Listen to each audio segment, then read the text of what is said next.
봄이 왔는데 사랑의 새싹을 돋아나게 해달라고 인사들 하겠습니다. 우리 2층에도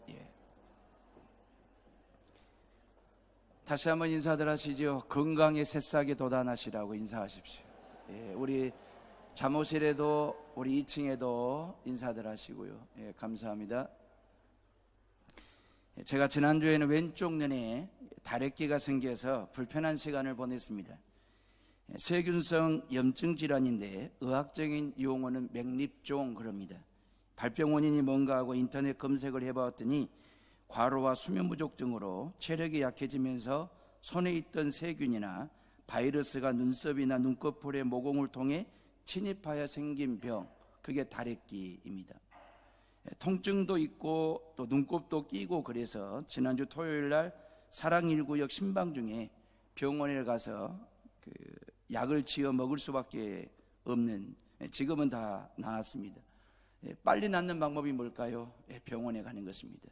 그런데 민간요법이 하나 있는데 다들 해보셨을 거라고 생각합니다. 기왓장, 깨진 기왓장 말입니다. 아니면 유리병 조각, 우리는 그걸 세금팔이라고 얘기했거든요. 이 세금팔 두 조각을 A자형으로 만들고 그 안에다가 세균성 염증이 있는 다래끼 눈썹 하나를 뽑아가지고 그 안에다가 집어넣고 누군가가 그걸 발로 걷어차면 내 눈 다래끼가 그 사람에게 옮겨간다라고 하는 전설의 고향 같은 이야기입니다. 저희 동네에 사시는 분들은 항상 저희 집 앞 골목을 지나서 장애를 가시거나 교회를 가셔야만 했거든요. 저희 집을 지나면 화재 양반이 계시고 창소 양반네 집이 있고 봉석이 양반네 집이 있고 그 맞은편이 면장님 댁이 있었습니다. 그래도 어찌됐든 면장님 댁 골목에서 살던 사람입니다, 제가. 그래서 이 골목을 지나지 않으면 장애도 못 가고 교회를 못 다니는 그런 상황이거든요. 그래서 숨어서 도대체 누가 내 다래끼를 차고 갈까, 늘 그걸 지켜보면서 그런 거잖아요. 우리 집 앞을 뭐 신기 양반, 신기댁, 뭐 공음댁, 또 고수 양반, 고수댁, 뭐 오람 양반, 오람댁, 뭐 이런 사람들이 이렇게 쭉 지나다니고 그랬거든요. 오람댁이나 신기댁, 공음댁 이런 분들은 저희 집 앞을 많이 다니셨거든요. 이유가 주일날 예배 드린다고 수요일 밤으로 아니면 새벽마다 새벽재단 싸우러 지나다니시는 분들이기 때문에 늘 그분들은 뭐 자주 봤던 분들이고요. 그 중에 오람댁이 가장 많이 제 눈다래끼를 차고 지나갔습니다. 그러면 오람댁이 차고 지나가면 제가 이제 동네 친구들에게 소문을 냅니다. 내 눈다래끼를 오람댁이 찼다. 그러면 우리 친구들이 진짜 오람양반 오람댁 눈에 다래끼가 옮겨왔는지 그 주변을 어슬렁거리면서 얼쩡거리면서 이제 눈을 확인하고 그랬던 적이 있습니다. 세월이 흘러 그 오람양반이 제 장인어른이 됐습니다. 그 오람댁이 저의 장모가 되셔가지고 제 눈 다래끼를 많이 찾던 분이 저를 안 차고 그 사위로 받아주신 것이 너무너무 감사한데, 왼쪽 눈에 다래끼만 생겨도 아프고 또 불편하고 앞이 흐리흐리하게 보여서 참 힘든 시간을 보냈는데, 양쪽 눈이 감겼다라고 생각을 해보세요. 호련히 하늘로부터 강한 바람이 비추면서 일시적으로 시력을 잃어버린 거예요. 앞이 캄캄하고 앞을 볼 수 없는 소경 상태가 되어버린 사울의 모습을 생각해 보세요. 이건 다래끼하고는 전혀 다른 차원의 이야기가 되는 거잖아요. 그러면서 사울아 사울아 네가 어찌하여 나를 핍박하느냐, 하늘로부터 신비한 음성이 들리잖아요. 누구십니까? 라고 물었을 때에 나는 네가 박해하는 예수라, 그리 기백이 당당하게 다메섹에 예수 믿는 사람들 잡으러 간다던 그 사울이 말입니다. 하나님으로부터 진리의 빛을 받는 그 순간에 거꾸러져 가지고 소경이 돼 가지고 남들의 부추김을 받아 가지고 엉금엉금 기어서 다메섹에 들어가는 사울의 모습 말입니다. 다래끼로 인한 불편함과 통증은 소경에 비하면 아무것도 아니죠. 나면서부터 소경이었담사야 못 보는 것이 익숙해져 있기 때문에 견딜만도 하겠지만 썽썽하던 눈이었습니다. 볼 것 다 봤던 눈이었습니다. 모든 걸 다 볼 수 있었던 그 눈이 감겨가지고 짙은 아주 깊은 어둠 속으로 본인이 빨려 들어가고 있다라고 하는 사실을 느꼈을 때 얼마나 심적으로 두려웠을까, 무서웠을까 상상이 가는 대목이거든요. 그리고 사울이 가장 귀하게 여겼던 사회적인 스펙 말입니다. 가문, 신분, 출신, 학벌, 그리고 사회적인 스펙, 이 모든 것이 이 어두운 깊은 곳으로 빨려 들어가는 자기 자신을 건질 수도 없고 구할 수도 없다라고 하는 절박한 현실을 느끼면서 그 짙은 어두움 속으로 빨려 들어가는 자기 자신을 보는 이 사울의 심정은 얼마나 두렵고 힘들었을까라는 생각 말입니다. 인간은 이런 깊은 어둠 속에서 3일 동안 보지도 못하고 먹지도 못하고 마시지도 못하면 실존적인 고민을 하게 됩니다. 지금까지 살아온 대로 살 것이냐, 아니면 새롭게 발견한 예수 그리스도의 길을 걸을 것이냐라고 하는 실존적인 고민, 이 절박한 고민이거든요. 내면에 깊은 갈등이 생기면서 세상으로 나아갈 거냐, 예수의 세계로 나아갈 거냐, 결코 쉽지 않은 선택과 결단이 필요한 타이밍에 사울은 말입니다, 과감하게 신속하게 결정을 하고 이 모든 것을 다 배설물로 여기고 인생의 저울추를 예수께로 기웁니다. 넷간에는 교회를 핍박하고 그리스도인들의 씨를 말리는 일이 하나님을 위한 일이라고 지금까지 생각했는데, 그게 하나님을 핍박하는 일이라는 것을 부활하신 주님을 만나고 난 후 깨달은 거예요. 기절초풍할 일이죠. 복음 전하는 일을 회방하고 그리스도인들을 소탕하는 것이 바른 길이고 옳은 일이라고 생각했는데, 그게 얼마나 어리석은 일인지를 부활하신 주님을 만나고 난 후 깨달은 것입니다. 멘탈 붕괴가 오는 거죠. 그리스도인을 고통스럽게 하는 것이 곧 그리스도를 고통스럽게 한다는 사실을 깨닫고 얼마나 충격을 받았을까라는 생각 말입니다. 자신이 지금까지 그렇게 존귀하다라고 생각했던 자신의 실존이 실상이 아니라 허상이라고 하는 사실을 깨달았을 때 깊은 어둠 속에서 말입니다, 깜깜한 어둠 속에서 자기가 지금까지 가장 존귀하게 여겼던 실존이 이게 실상이 아니라 허상 껍데기라는 사실을 알았을 때 말입니다.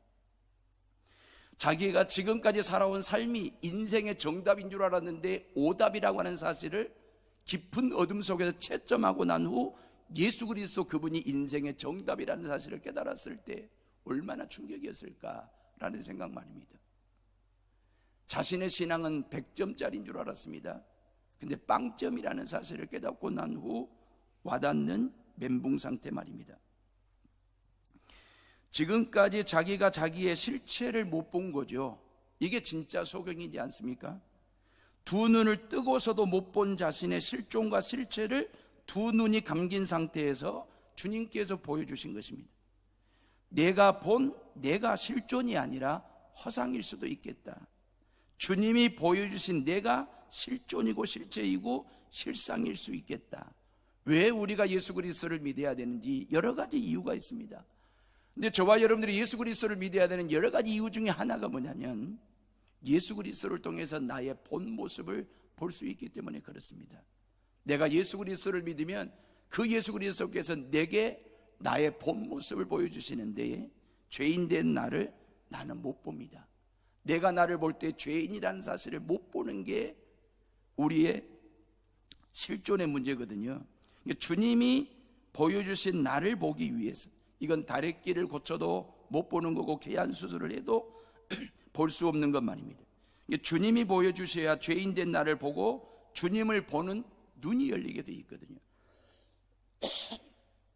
그러니까 내가 나를 볼 때 죄인된 나를 못 봤어요. 근데 주님이 보여주신 나를 내가 봤어요. 그리고 난 다음에 죄인된 내가 주님을 보는 영적인 세계가 열리는, 영안의 세계가 열리는 그 신앙의 신비로운 세계를 언제 보게 되냐면, 예수님께서 나의 모습을 내게 보여줬을 때 죄인됨을 깨닫고, 그런 죄인된 내가 예수님을 바라보았을 때에 영적인 눈이 열리게 되는 거거든요. 영안이 열리게 되면 십자가 죽음을 보게 됩니다. 부활의 영광을 보게 됩니다. 구원의 소망을 보게 됩니다. 천국에 대한 소망을 보게 되는 줄로 믿으시기를 주의 이름으로 축복합니다. 자, 부활하신 주님께서 사울의 두 눈을 감기게 하신 것은 두 눈을 감은 상태에서 너를 보라는 거 아니겠습니까? 이제 네 두 눈으로 다른 것 보지 말고 오직 감긴 상태에서 오직 너에게 집중해서 너를 보라는 것. 두 눈을 뜨고도 못 보았던 너의 실존을 이제는 눈을 감고 보라는 것이죠. 이게 영안의 세계, 신앙의 신비로운 세계를 들여다보는 영적인 눈뜸 이겁니다. 하나님께서 뜨시게 하시는, 보게 하시는, 깨닫게 하시는 영적인 눈 말입니다. 진짜 소경은 말입니다, 육안이 감긴 사람이 아니라 영안이 감긴 사람입니다. 사울은 영적으로 소경이었기 때문에 사랑해야 할 그리스도인들을 핍박했고 믿어야 할 예수 그리스도를 사기꾼이니 선동가니 반역자라고 몰아세우면서 핍박을 했거든요.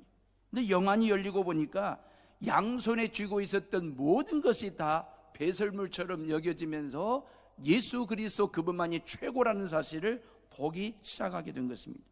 회심 후에 어떤 변화가 일어났는지, 회심이라고 하는 것은 죄인된 사실을 깨닫고 뉘우치고 고백하는 것으로 끝나는 게 아니라, 회심은 회개하고 난 후 변화된 삶까지를 회심이라고 이야기하는 것이거든요.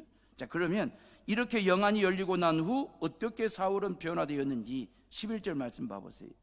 우리 다 같이 11절을 읽어봅니다. 시작.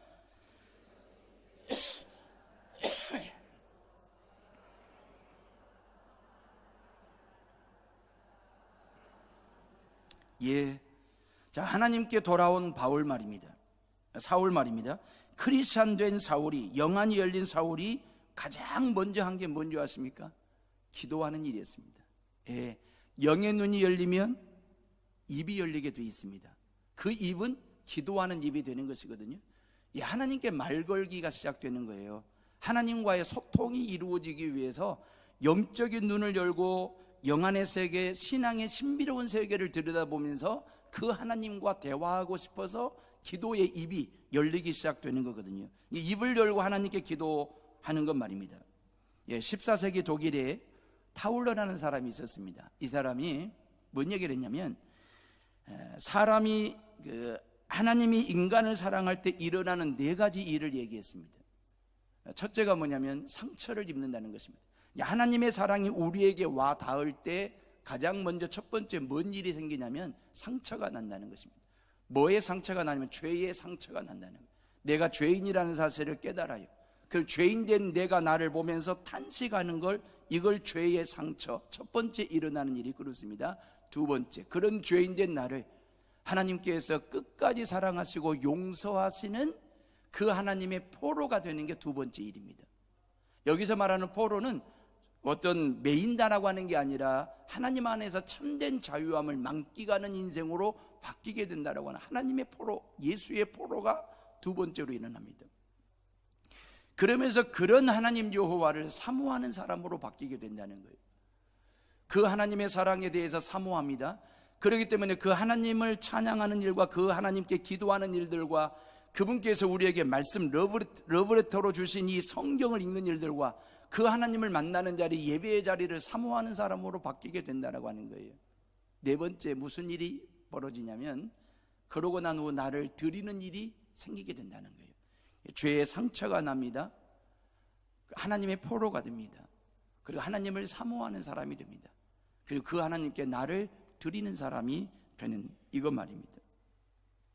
지금 사도 바울은 하나님 앞에서 기도하면서 영의 눈이 열리고 영의 입이 열려가지고 기도하면서 나는 죄인 중에 죄인입니다, 만삭되지 못한 사람입니다 라고 절절한 하나님 앞에 죄의 상처가 돋아나기 시작합니다. 그리고 그런 나를 찾아와 주시고 만나 주시고 이렇게 선택해 주신 그 하나님의 사랑의 포로가 됩니다. 그리고 율법으로부터 빠져나와서 복음의 포로가 되어서 이제는 복음을 사모하는 사람, 그리고 그 복음을 전하고 교회를 개척하고 영혼 구원하는 일에 자기의 일생을 바치고 드리는 사람으로 바뀌게 되잖아요. 사울의 모습에서 말이에요. 여러분들이 설 명절을 앞두고 만든 쌀과자 수익금 1,000만 원, 그것과 교회 재정 1,000만 원을 보태서 농어촌 교회 12인승 성합차 사드리기로 지난 2월 당회 때 결정을 했습니다. 그리고 지난주 재직회 때 보고하고 동의 제청을 받았습니다. 2,000만 원이면 승합차 구입비, 지원비지 구입비는 아닙니다. 못내 좀 아쉽기도 하고 그랬지만 그래도 감사한 것은 우리가 해년마다 이런 일은 못하지만 3, 4년 주기로라도 우리가 이 가난한 농어촌 교회 승합차도 좀 사드리고 하는 일들을 좀 했으면 좋겠다라고 하는 일에 대해서 기도하면서 연구하고 검토하기로까지 이야기가 됐습니다. 사랑하는 헤어룸의 식구들이요, 여러분들이 힘 닿는 대로 열심히 헌금을 해주셔서 교회 재정은 넉넉합니다. 그동안 빚도 많이 갚았고 이제 조금 남았습니다. 그래서 성전 리모델링 위원회를 조직해서 우선 꼭 필요한 공간이나 보수할 것 고치려고 준비하고 있고요. 물론 주차장 준비하는 일은 시급한 일 중에 하나인 것만은 사실이고요. 이렇게 교회가 할 일이 많고 쓸 데가 많다 보니까 승합차 구입비는 아니고 구입 지원비로 2천만 원을 고흥 마른교회에 드리기로 한 것입니다. 여러분들이 잘 아시는 것처럼 고흥 마른교회는 우리 해오른교회가 1992년도에 고흥 조그마한 농촌부락에 개척한 교회이기도 하고 제가 지난 10년 동안 목회했던 교회이기도 합니다. 저를 목사로 키워줬을 뿐만 아니라 제가 목사 되도록 뒷바라지를 해줬던 조그마한 농촌교회, 제가 그 교회를 떠나와서 여러분들 만난 지가 벌써 14년째 되었습니다. 저는 여수 와서 지난 14년 동안 여러분들의 사랑을 받으면서 호의호식하고 있잖아요. 고급 승용차도 몰면서 목회하는 목사가 됐습니다. 그런데 고흥 마른교회는 오래되고 허름하고 낡은 승합차를 몰고 다니는 것을 우리 교인들이 봤습니다. 언제 봤냐면 지난 1월 14일 주일날 마른교회 교인들이 송태종 원로 목사님과 사모님 병문안 차 교회 방문했을 때 마당에 파킹된 그 차를 보고 저는 그때 익산에 헌신예배 설교가 있어가지고 출타하고 없던 주일이었습니다. 교인들이 마른교회 차를 보고 저에게 목사님, 마른교회 승합차 한 대 사드려야 되겠습니다. 너무 오래되고 낡고 불안전해 보이고. 그래서 제가 우리 당회원들에게 한 달 동안 기도하고 결정하자고 한 것이 우리 당회원들이 지난 2월 당회 때 결정을 해주셨고 지난주 재직회 때 동의 제청을 제가 받았습니다. 해오른 교회는 참 좋은 성도들과 장로님들이 계신 교회인 줄 믿으시기를 주의 이름으로 부탁을 드립니다. 그런데 작은 기적이 일어났습니다. 재직회에 참석하셨던 교인 부부가 지난 수요일 밤입니다. 엊그저께 수요일 밤 예배 중에 설교를 듣다가 나머지 돈을 책임지라고 하는 성령님께서 강력한 감동을 주셔서 순종하는 마음으로 700만 원 승합차 사는데 보태는 헌금을 하겠다고 저한테 전화를 하셨습니다. 이제 승합차 구입 지원비가 아닌 승합차 구입비를 지원하게 되어서 얼마나 기쁘고 감사하든지, 무명으로 해달라고 해서 제가 이름은 안 밝힙니다만 적지 않은 돈을 헌금해 주신 그 가정에 감사를 드리고요. 참고로 제 승용차를 사주신 그 가정은 아니고요. 이 모든 일은 성령 하나님께서 하신 일입니다. 우리 모두 다 같이 하나님께 영광의 박수를 올려드리겠습니다.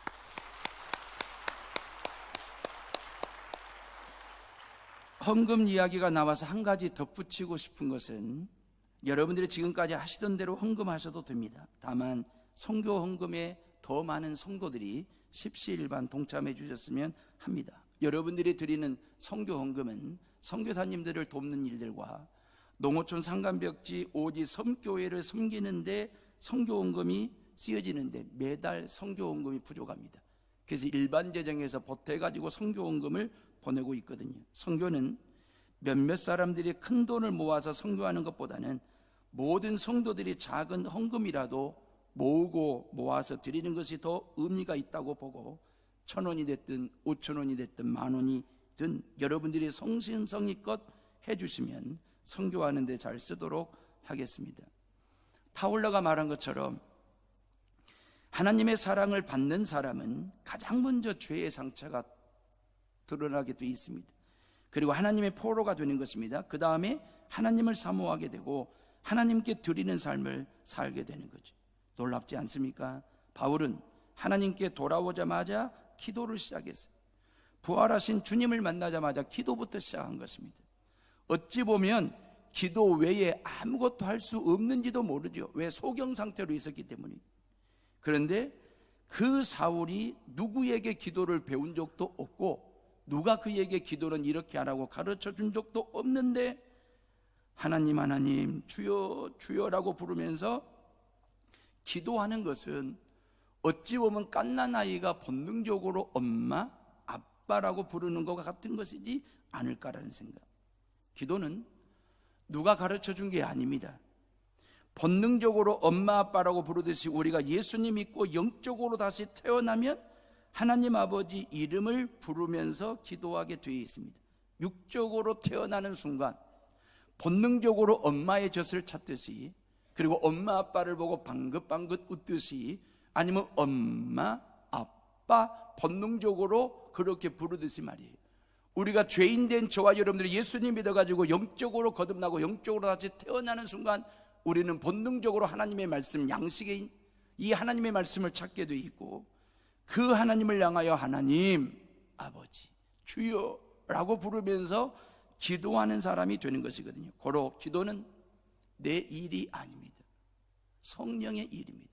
기도는 내가 하고 싶어서 하는 게 아닙니다. 성령께서 하게 하시니까 기도하는 것입니다. 무엇을 기도할지 모를 때 기도를 가르쳐 주시는 분, 말할 수 없는 탄식으로 기도하게 하시고 성령님이 대신 기도하시는 것. 기도가 왜 중요한 줄 아십니까? 왜 우리가 일상생활 속에서 왜 순간순간 그때그때마다 기도해야 되느냐? 기도는 성전에서만 두 손 모으고 무릎 꿇고 아니면 눈 감고 드리는 그 기도가 아니라 저와 여러분들의 일상생활 속에서 항상 기도할 수 있는 이유는 뭔지 아십니까? 왜 기도가 중요한 줄 아십니까? 기도할 때에 내가 하나님의 자녀라고 하는 사실에 대해서 인지하고 인정하고 인식하는 거거든요. 그리고 내가 성령의 도우심을 받아 지금 이 땅에서 이 자리에서 이 시간에 내가 살고 있다라고 하는 사실을 언제 느끼냐면 기도할 때 말입니다. 하나님과 성령님과 깊은 대화를 나눌 때에 성령 하나님께서 나를 도우시고 나와 함께 하신다라고 하는 사실을 기도할 때 느끼기 때문에 여러분들이 늘 순간순간마다 기도하고 또 기도하는 성도들 말입니다.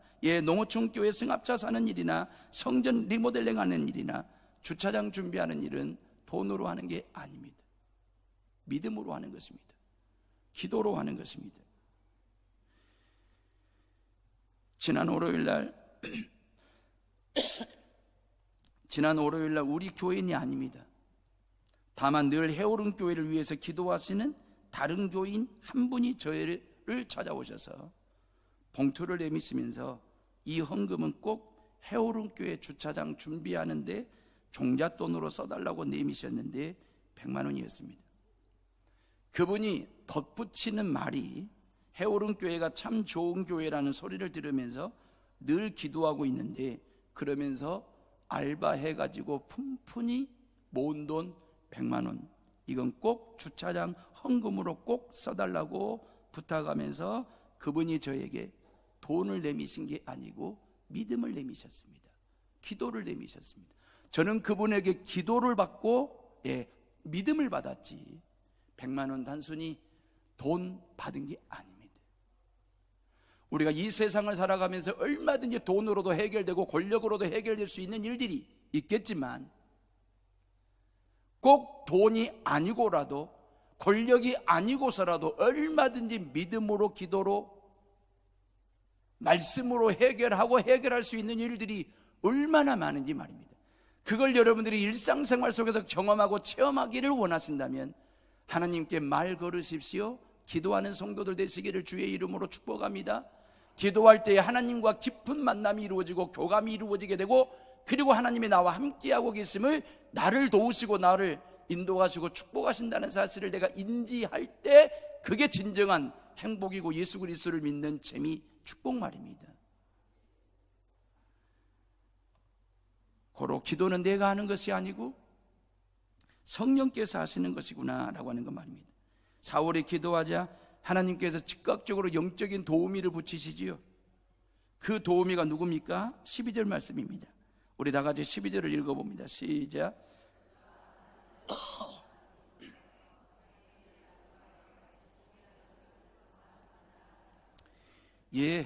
아나니아는 예수님의 제자 중에 한 사람이었습니다. 참 좋은 이름입니다. 하나님은 은혜롭다라는 뜻을 가지고 있는 아나니아라고 하는 이름 가진 그 아나니아를 예수님께서 보내셔가지고 직가라고 하는 동네에서 기도하고 있는 사울을 만나 돕도록 해주십니다. 그러면서 19절 말씀에 아나니아가 사울에게 무엇부터 먹이냐면 음식부터 먹입니다. 왜요? 3일 동안 먹지도 못하고 마시지도 못했지 않습니까? 그러니 얼마나 체력적으로 기력이 쇠했을 까. 그래가지고 이 아나니아를 통해서 사울이 음식부터 먹습니다. 예, 우리가 믿는 하나님은 저와 여러분들의 영적인 문제만 해결해 주시는 분이 아니라, 저와 여러분들의 죄 문제, 구원의 문제, 천국의 문제만 해결해 주시는 분이 아니라 우리 모두에게 필요한 육적인 문제까지도 필요와 공급을 하시고 우리에게 부어주시고 채워주시는 그 하나님의 도우신 말입니다. 사울을 돕는 도우미는 아나니아지만 저와 여러분들을 돕는 도우미는 성령 하나님 여호와가 파라클레토스, 늘 우리들 곁에 계셔서 우리와 함께 하시고 우리를 도우신다는 사실을 믿으시기를 주의 이름으로 축복합니다. 17절 말씀에 뭐라고 되어 있습니까? 17절을 다 같이 읽어봅니다. 시작. 아나니아가 떠나 그 집에 들어가서 그에게 안수하여 이르되 형제 사울아, 주 곧 네가 오는 길에서 나타나셨던 예수께서 나를 보내어 너로 다시 보게 하시고 성령으로 충만하게 하신다니 그랬어요. 바울이 아나니아가 지금 사울을 보고 형제라고 얘기했습니다.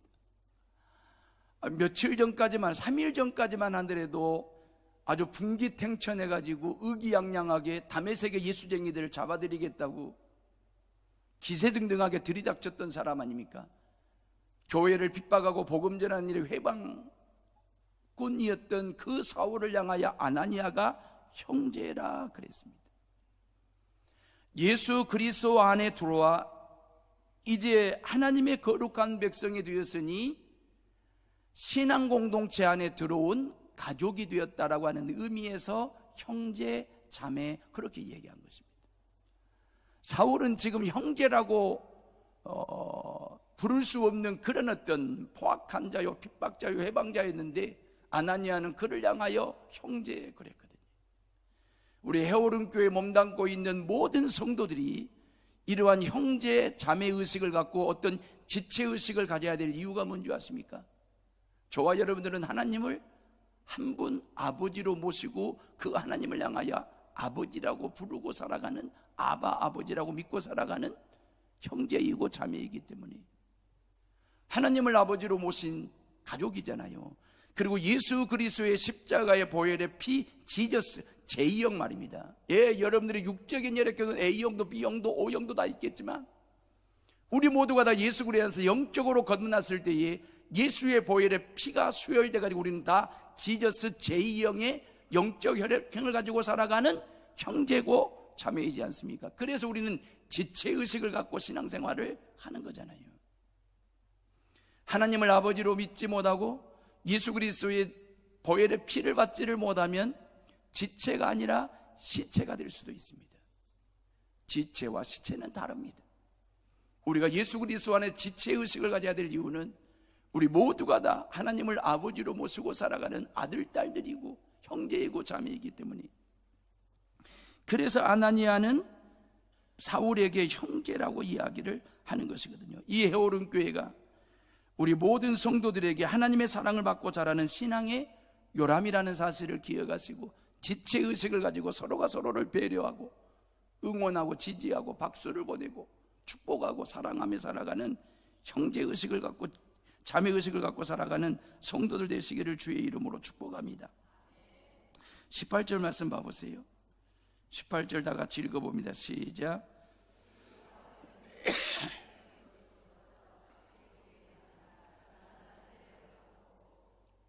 예, 바울의 눈에 있던 비늘이 벗어져 못 보던 것을 보게 됐다. 하나님이 우리를 돌보실 때 우리에게 오는 변화 중에 하나가 우리의 눈이 다시 뜬다라고 하는 것입니다. 예수님 믿고 변화가 되면 시력이 좋아진다는 게 아니고 시각이 좋아진다라고 하는 것입니다. 오늘 18절 말씀에 사울의 눈에서 비늘 같은 것이 벗어져 다시 보게 된지라 할 때에 이 다시 보게 되었다는 말은 헬라어로 아나블레포라고 하는데, 아나라고 하는 접두사와 블레포, 보았다라고 하는, 본다라고 하는 블레포가 합쳐진 말이거든요. 이 말을 직역하면 위를 바라본다라고 하는 뜻입니다. 예, 사울은 지금까지 밑에만 봤습니다. 지금까지 앞만 봤습니다. 지금까지 땅만 봤습니다. 그래서 권력이 최고인 줄 알았습니다. 신분이 최고인 줄 알았습니다. 사회적인 스펙이 최고인 줄 알았습니다. 가문이, 학벌이 최고인 줄 알고 땅만 보고 앞만 보고 밑에만 보고 살던 그 사울이 다시 보았다는 그 본 것은 아나블레포입니다. 위를 본 것입니다. 하나님을 본 것입니다. 영적인 세계를 다시 들여다보는 아나블레포가 이 사울에게 있었다라고 하는 것이죠. 저와 여러분들이 일상생활 속에서 예수 그리스도를 늘 매 시간마다 순간순간마다 예배자로 살아가야 될 이유가 뭔지 아십니까? 저와 여러분들이 일상생활 속에서 아나블레포 하자 그 말입니다. 힘들 때, 어려울 때, 답답할 때, 서러울 때, 고통스러울 때, 질병 중에 있을 때에 그때 땅을 보지 말고 밑을 보지 말고 아나블레포, 하나님 여호와를 바라보는 여러분들의 시각이 달라지고 여러분들의 시선을 하나님께 두었을 때에 나를 내려다보고 계시는 그 예수님의 시선과 맞닥뜨리게 됐을 때에 가슴 뭉클한, 가슴에 찡한 그런 신앙을 여러분들이 일상생활 속에서 경험하고 체험하기를 원하신다면 아나블레포 하십시오. 하나님을 바라보십시오. 하나님을 바라볼 때에 거기에 답이 있습니다. 길이 있다라고 하는 사실입니다. 육의 비늘이 벗어져야 영의 눈이 열리고요, 욕망과 정욕의 비늘이 벗어질 때에 하나님의 영광이 보이게 되고요, 세상의 비늘이 벗어질 때 하늘나라를 보게 되고요, 예수님 믿으면 시력이 좋아지는 것이 아니라 시각이 좋아지는 것 말입니다.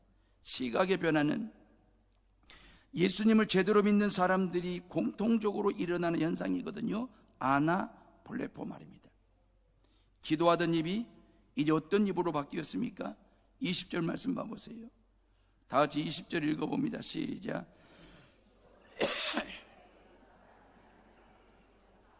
예, 각 회당에서 사울이 예수가 하나님의 아들이심을 전파하더라. 22절에 사울은 힘을 더 얻어 예수를 그리스도라 증언하여 다메섹에 사는 유대인들을 당혹하게 하니라 그랬거든요. 그리스도를 대적하고 그리스도인들을 핍박하던 사울이 이제는 그리스도의 복음을 증거하는, 인정하고 전파하는 증인이 되었거든요. 복음 증거자가 되었습니다. 설거자가 되었고 간증자가 되었거든요. 입의 변화가 일어났습니다. 영의 눈이 열리면서 기도의 입이 열렸잖아요. 그 기도의 입이 이제는 복음을 전하는, 전도하는 입으로 바뀌게 되었습니다. 예수님은 하나님의 아들이시라는 거예요. 예수가 곧 그리스도, 예수가 곧 우리가 기다리고 있었던 메시아라고 하는 사실에 대해서 그 예수 그리스도를 믿어야 구원받을 수 있다라고 하는 이 심플한, 아주 간단 명료한 메시지를 증거하는 복음 증거자가 되었다라고 하는 것입니다. 20절의 중요한 단어는 즉시입니다. 부활하신 주님을 만나고 난 후 영안이 열렸습니다. 영적인 신앙의 신비로운 세계를 보았습니다. 기도의 입이 열렸습니다. 그러고 난 후 그는 즉시 말입니다. 뜸들이지 아니하고 즉시 말입니다. 다음으로 딜레이, 미루지 아니하고 즉시 말입니다. 망설임 없이 회당에 나아가서 예수, 그분이 바로 하나님의 아들이시고 예수, 그분이 바로 그리스도라고 복음을 증거하는 일에 증인으로 당당하게 서서 복음 전하는 사람 말입니다. 우리가 흔히들 생각할 때의 전도라고 하는 것은 상당히 성경적인 지식이 해박해야 되고 또 나름대로 신앙의 내공이 좀 쌓이거나 아니면 신학적인 어떤 논리가 있거나 그런 어떤 단계 과정을 거쳐서 그렇게 준비된 사람들이나 입을 열어 복음 전하고 전도하는 것이지 아닙니다. 지금 사도 바울의 모습, 이 사울의 모습은 성경 13권 쓰기 전의 모습입니다. 사울이 지금 뭘 알고 있는 것은 오로지 딱 한 가지, 예수가 곧 하나님의 아들이시라는 것, 예수가 곧 그리스도라고 하는 것, 이거 외에 다른 메시지를 전한 게 아닙니다. 저와 여러분들의 전도 이렇게 하면 안 될까요? 이렇게 할 수는 없는 것입니까? 어렵고도 복잡하게 생각하지 말고 가장 단순하고도 심플하게 말입니다. 예수님의 부활을 처음 목격했던 막달라 마리아가 뭐라고 소리를 쳤습니까? 요한복음 20장 18절에 막달라 마리아가 가서 제자들에게 내가 주를 보았다 그랬어요. 내가 주님을 만났습니다 그랬어요. 동생 안드레가 예수님 만나고 난 후 형 베드로에게 뭐라고 전도했습니까? 요한복음 1장 41절 와 보라 우리가 메시아를 만났다 그랬어요. 예수님 만난 사마리아 여자가 어떻게 말했습니까? 요한복음 4장 29절 와 보라 이는 그리스도가 아니냐. 우리는 이렇게 할 수 없는 걸까요? 저와 여러분들이 입을 여는 순간 예수가 툭 튀어나올 정도로 복음이 확 쏟아질 정도로 우리가 늘 일상생활 속에 입에 예수를 꽉 물고 입안에 복음을 꽉 아물고 있다가 누구를 만나든 어디서든 어떤 상황에서든지 간에 여러분들이 입술이 열리는 순간에 예수 복음을 전하고 예수 사랑을 전하고 구원의 메시지를 선포하고, 그래서 저와 여러분들의 입에서 예수 이야기가 떠나지 않는, 예수 이야기로 웃음꽃을 피우는 그런 관계, 그런 공동체, 그런 삶을 살아가는 우리 모두가 다 되시기를 주의 이름으로 축복합니다. 우리 이 시간 다 같이 조용히 묵상하며 기도하겠습니다.